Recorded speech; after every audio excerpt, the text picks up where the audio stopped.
So hello everyone and welcome back to my another exciting video जो कि होने जा रही है हमारी क्लास 12th के लिए। एंड आज हम करने जा रहे हैं हमारी फिजिक्स को।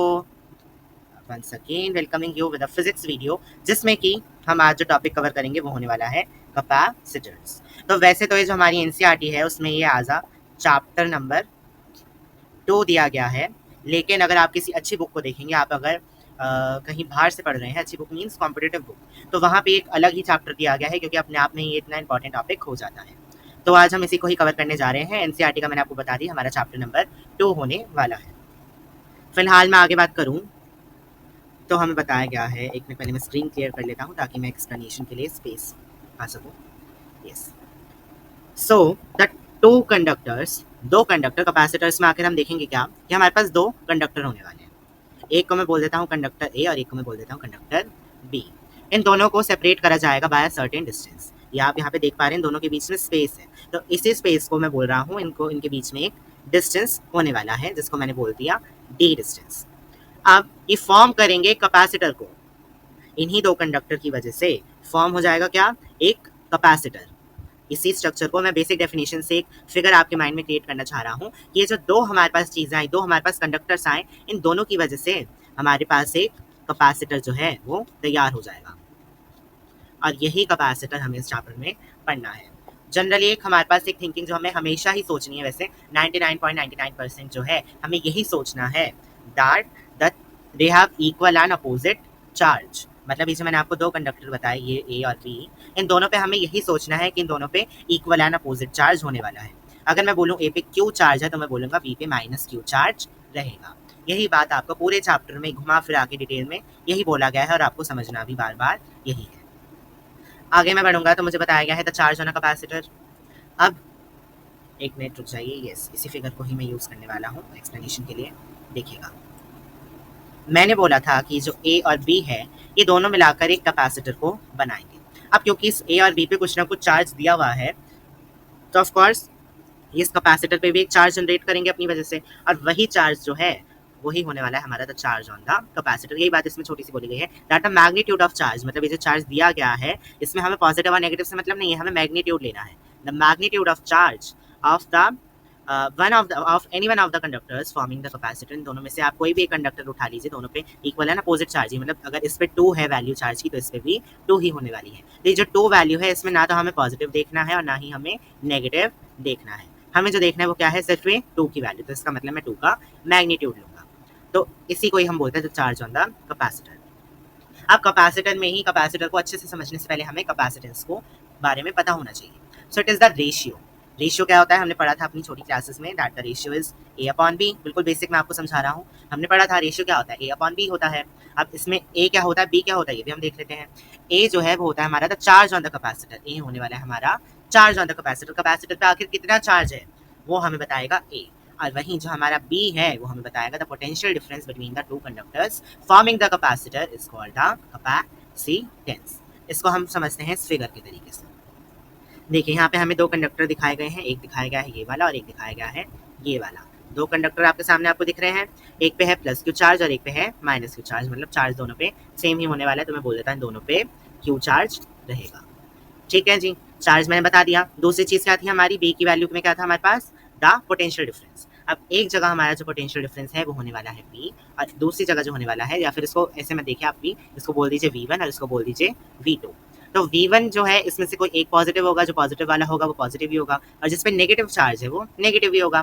तो एक पे आएगा हमारा पॉजिटिव और एक पे आएगा हमारा नेगेटिव, लेकिन हमें इसका पोटेंशियल नहीं चाहिए, हमें चाहिए इसका पोटेंशियल डिफरेंस। तो पोटेंशियल डिफरेंस निकालने के लिए अगर मैं पोटेंशियल डिफरेंस को V बोलूँ तो पोटेंशियल डिफरेंस में मुझे पॉजिटिव वाले में से नेगेटिव वाले को बस सब्ट्रैक्ट कर देना है। तो V1 प्लस वाला में से मैं माइनस कर दूंगा V2 नेगेटिव वाली वैल्यू को। जैसे कि मान लीजिए मैंने बोला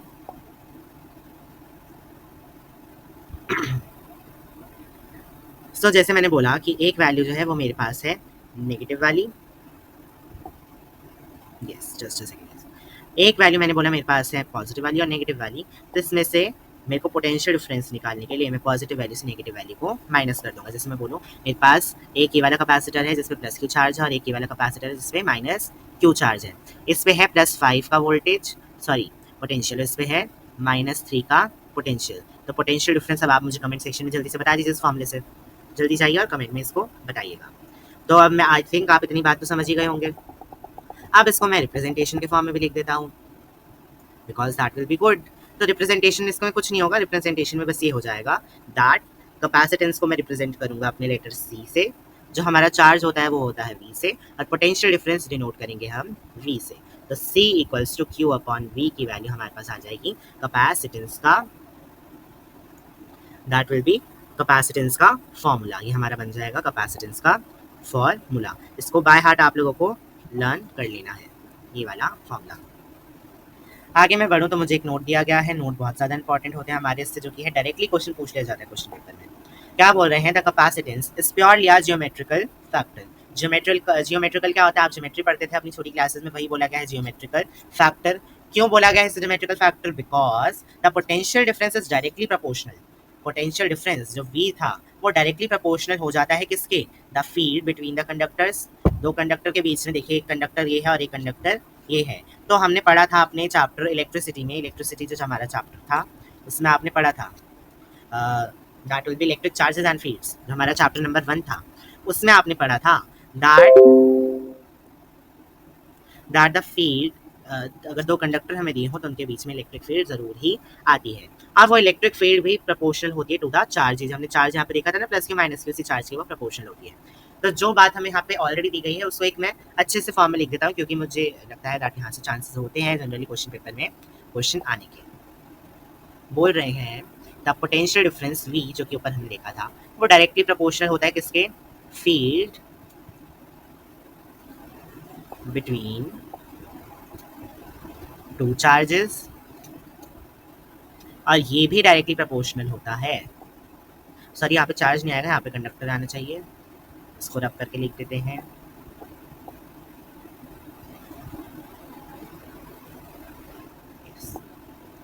बिटवीन टू कंडक्टर्स, वो भी प्रोपोर्शनल होता है किसके, टू द चार्ज जो कि हमारा कंडक्टर पे प्रेजेंट होगा। थोड़ा अच्छे से नहीं आया, इसको दोबारा लिख लेते हैं, आ गया। सो इतनी चीज़ मैंने आपको बताई, आपको बाय हार्ट जो की है लर्न कर लेनी है। इसको आप सोच लीजिए कि यही हमारा बहुत अच्छे वाला फॉर्मूला है, और यही हमें जो कि है हमारे से क्वेश्चन पेपर में पूछ लिया जा सकता है। अब मैं आगे बढ़ूँ तो हमारे पास एक क्वेश्चन आ जाता है। क्वेश्चन जनरली मैं अपनी वीडियो में नहीं करवाता हूँ, क्योंकि आई वॉन्ट दैट आप इसको खुद से ट्राई करें, बट स्टिल अभी आप सीख रहे हैं, so I will tell you the question also. देख लीजिए इसको, लेकिन मैं आपके लिए पहले आंसर छुपा देता हूँ, बिकॉज आई डोंट वांट कि आप इसको डायरेक्टली अपने पास नोट डाउन कर लें। आप लोगों को इसको समझ के करना है, इस वजह से मैं इसको अभी हाइड करने वाला हूँ, सो दैट ये आप देख ना पाए। सोच लीजिए आंसर नहीं गिवन है आपके पास, बस एक क्वेश्चन गिवन है कुछ इस तरीके से। स्ट्रोक थोड़ा सा हम बढ़ा लेते हैं साइज में, ये ज़्यादा बड़ा हो गया है, इसको थोड़ा और छोटा करेंगे, अब हट गया है। अब आप इसको ट्राई कर सकते हैं, वीडियो को पॉज करिए और ट्राई करिए, और जब आप कर ले तो वीडियो को रिज्यूम करिएगा, क्योंकि मैं आपको क्वेश्चन एक्सप्लेन करने वाला हूँ। क्वेश्चन में बोला गया है that you need to find the capacitance, आपको कैपेसिटेंस ढूंढनी है किसके बीच में, एक पैरेलल प्लेट। आपके पास दो पैरेलल प्लेट्स दी गई हैं जो कि कैपेसिटर है, एक कैपेसिटर को जो फॉर्म करने वाली है, with a plate area A and a small separation D between the plates. हमारे पास दो कंडक्टर्स हैं जिनके बीच में हमें कैपेसिटेंस जो है वो हमें ढूंढनी है। हमें बताया गया है कि जो प्लेट है इसका एरिया ए होने वाला है दोनों प्लेट्स का, और इन दोनों को सेपरेट करा गया है बाय डिस्टेंस डी। आपसे बोला जा रहा है आप इन दोनों के बीच में कैपेसिटेंस को फाइंड कर लीजिए। आई होप क्वेश्चन समझ में आया होगा। अब क्वेश्चन क्योंकि आप समझ चुके हैं, सो आई वांट दैट जो फिगर है वो भी मैं आपको दिखा देता हूँ, जस्ट अ सेकेंड। यस, इस फिगर को आप बहुत ध्यान से देखिएगा। सी, मैंने बोला मेरे पास दो प्लेट्स दी गई हैं, एक प्लेट ये वाली है और एक प्लेट ये वाली है। मैंने आपको बताया था दोनों पे इक्वल एंड अपोजिट चार्ज होता है, तो मैंने एक पे लिख दिया प्लस क्यू चार्ज और एक पे लिख दिया माइनस क्यू चार्ज। इतनी बात हम अपने पास से भी लिख सकते हैं। देन हमें पता है कि जो इलेक्ट्रिक फील्ड है, इलेक्ट्रिक फील्ड जिसको कि हम ई से डिनोट करते हैं, वो फ्लो करती है फ्रॉम पॉजिटिव टू नेगेटिव। तो मैंने यहाँ पर डायरेक्शन भी दिखा दी इलेक्ट्रिक फील्ड की, पॉजिटिव से नेगेटिव की तरफ वो जा रहा है। और मैंने आपको क्या बताया, दोनों के बीच में डी डिस्टेंस है और इसका एरिया जो है वो ए है। आप मुझे बता दीजिए इसका कैपेसिटेंस क्या है। आंसर देखने से पहले कमेंट डाउन आपको ज़रूर करना है कैपेसिटेंस आपके पास कितना आया है। न्यूमेरिकल वैल्यू नहीं आएगी, थोड़ा सा ही थ्योरेटिकल क्वेश्चन है जो कि जनरली एग्जाम में भी पूछ लिया जाता है, तो इसलिए बहुत ध्यान से इसको आप देखिएगा। V जो होता है पोटेंशियल, उसका हमने एक फॉर्मूला पढ़ा था, दैट सी हमने पढ़ा था दैट V बहुत बड़ा साइज हो गया है, थोड़ा छोटा करेंगे, V equals to sigma lambda not upon into में D। ये हमने पढ़ा था फॉर्मूला V का, again in the chapter electric charges and fields के अंदर, तो वहीं से फॉर्मूला मैंने उठा लिया है सेम टू सेम यहाँ पे। और मुझे पता है जो इलेक्ट्रिक चार्ज है उसकी वैल्यू होती है सिग्मा ए जो है यहाँ पे एरिया हो जाता है। और मैंने एक फॉर्मूला पढ़ा था अभी अभी ऊपर ही मैंने पढ़ा था, capacitance equals to Q upon V. कुछ नहीं करना, सारी वैल्यूज एक जगह रख दीजिए। यहाँ पे मैं रखता हूँ, इसको बहुत ध्यान से देखिएगा, अगर ध्यान से नहीं देखेंगे तो समझ में भी नहीं आने वाला है। मैंने बोला C इक्वल्स टू क्यू की वैल्यू क्या है सिग्मा अपॉन ए, अपॉन में V की वैल्यू क्या है sigma upon epsilon not upon into में D। तो सिग्मा और D तो यहीं आ जाएगा और जो एप्सिलॉन नॉट है वो ऊपर चला जाएगा। देखिए अब सिग्मा से सिग्मा कट हो गया, क्या बचा A epsilon not upon D, जो कि यहाँ पे हमने लिख दिया है C equals to epsilon not A upon D। पूरा का पूरा क्वेश्चन हमारा इलेक्ट्रिक चार्जेस एंड फील्ड्स के कॉन्सेप्ट से रिलेटेड था। अगर आपने वो चैप्टर बहुत ध्यान से देखा है, सुना है, उसके बारे में पढ़ा है, आपको नॉलेज है, तो आप इस क्वेश्चन को कर पाएंगे। अगर आपने नहीं पढ़ा है then you won't be able to do this question at all. एक और क्वेश्चन हमें इसके बाद दिया गया है, फाइंड द सी मतलब capacitance of a concentric spherical shell. Concentric क्या चीज होती है, कंसेंट्रिक चीज, एक सेकंड, कंसेंट्रिक चीज वो होती है जो कि एक के अंदर एक हो।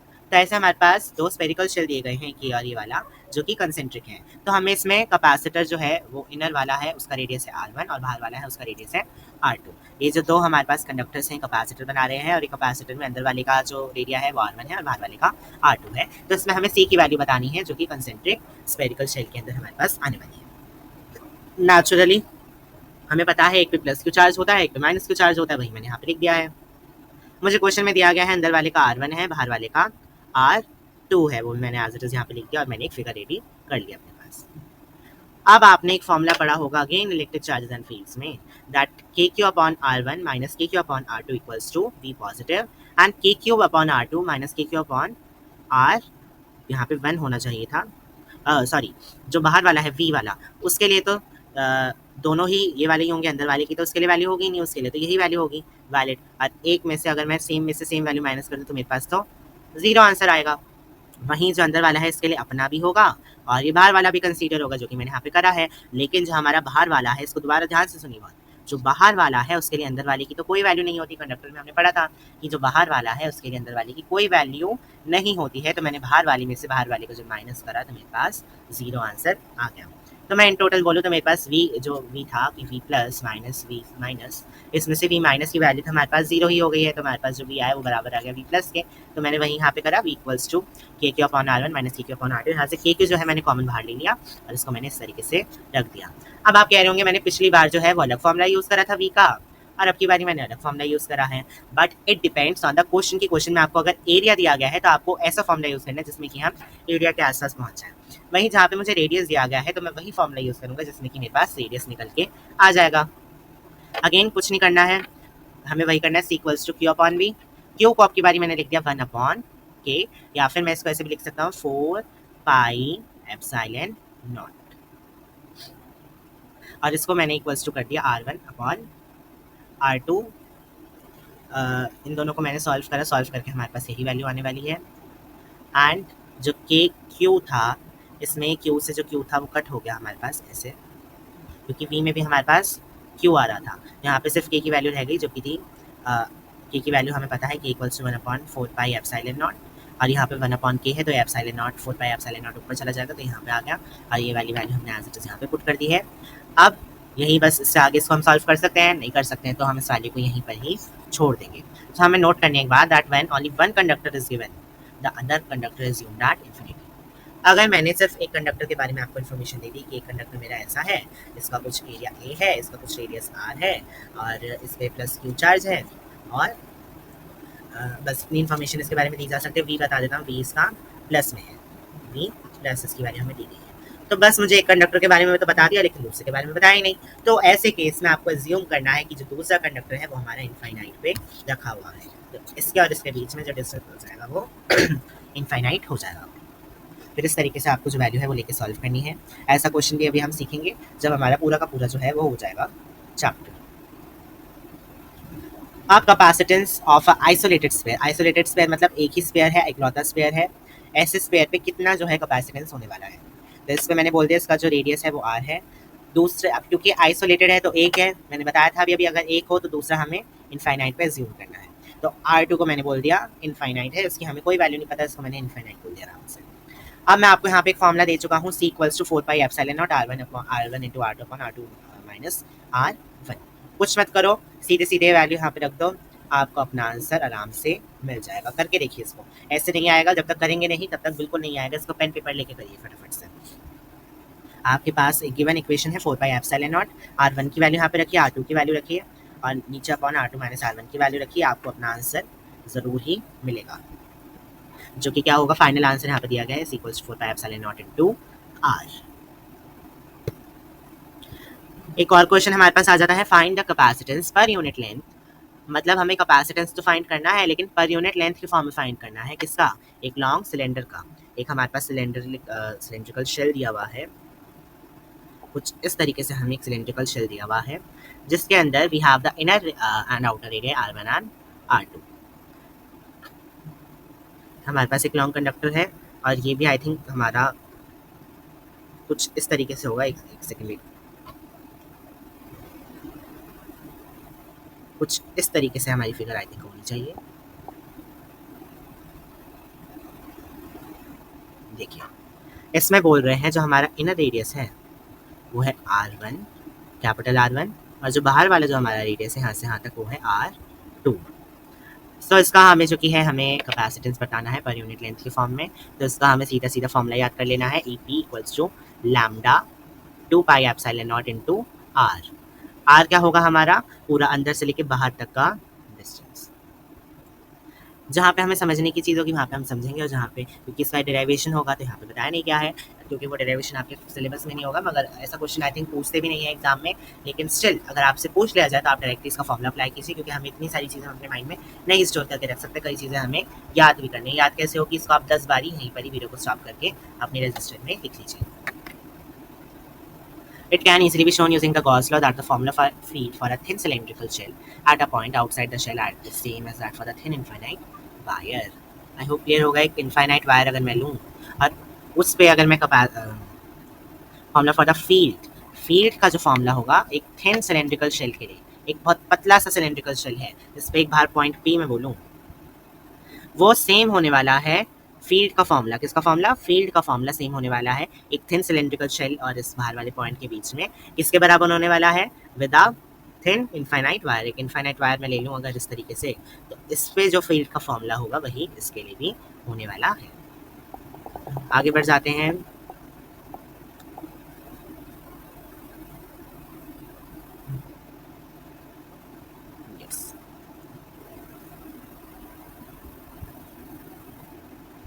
अब यहाँ पे हमें कॉन्सेंट्रिक सर्कल्स दिए गए हैं, 2 स्फेरिकल शेल्स दिए गए हैं, और इसका पूरा का पूरा डेराइवेशन है जो कि आपको याद नहीं करना है। एक सेकेंड, ये याद नहीं करना है, आपको सीधा ये वाला फॉर्म जो है वो याद कर लेना है। और ऐसा क्वेश्चन जो कि है वो पेपर में पूछा जा सकता है, ये पूछने वाला क्वेश्चन है। तो डेराइवेशन आपको दिया गया है, अगर आपके स्कूल या इंस्टीट्यूट या कोचिंग में करवा रहे हैं तो आप इसको देख लीजिएगा यहाँ से, लेकिन ये जनरली पूछा नहीं जाता है, तो आप डायरेक्टली इस फॉर्मूले को याद कीजिए। ऐसी फिगर आपको जहाँ भी देखने को मिले आप वहाँ पे डायरेक्टली फॉर्मूला अप्लाई कर देंगे। Find the expression for electric force. Electric force आ जा रही है हमारी यहाँ से यहाँ पे, हमें पता है ये एक पॉजिटिव है एक नेगेटिव है, तो पॉजिटिव से नेगेटिव की तरफ एक अट्रैक्शन लगेगा, दोनों के बीच में तो अपोजिट चार्जेस उनके बीच में अट्रैक्शन लगेगा। तो हमें वही अट्रैक्टिव फोर्स का जो कि एक्सप्रेशन डिराइव करना है फॉर द पैरेलल प्लेट्स जिनमें कि कैपेसिटर है जिनका एरिया ए है और चार्ज क्यू है इन पे। तो हमें पता है कैपेसिटर में एक प्लस चार्ज होगा और एक माइनस चार्ज होगा। हमें एक फोर्स का फॉर्मूला पता है दैट F = E × Q। देखिए यहाँ पे सारी चीज़ें जो है वो हमारी इलेक्ट्रिक फील्ड्स एंड चार्जेस वाले चैप्टर से आ रही है। तो फॉर्म जो हमारे ये वाला चैप्टर है हमारा बेसिक चैप्टर हो जाता है, जिससे कि हमें सारी चीज़ें समझने को मिलेंगी। तो F = Q। क्यू हमें पता है, क्यू का हम यहाँ पे मैग्नीट्यूड ले लेंगे तो वो क्यू ही हो जाएगा। और ए की वैल्यू हमें पता है, जो हमारा ये इधर से इधर जो हमारा अट्रैक्टिव फोर्स फ्लो करता है उसकी वैल्यू होती है Q upon 2a epsilon not, जहाँ पे हमें क्यू लेना है 1 वाला।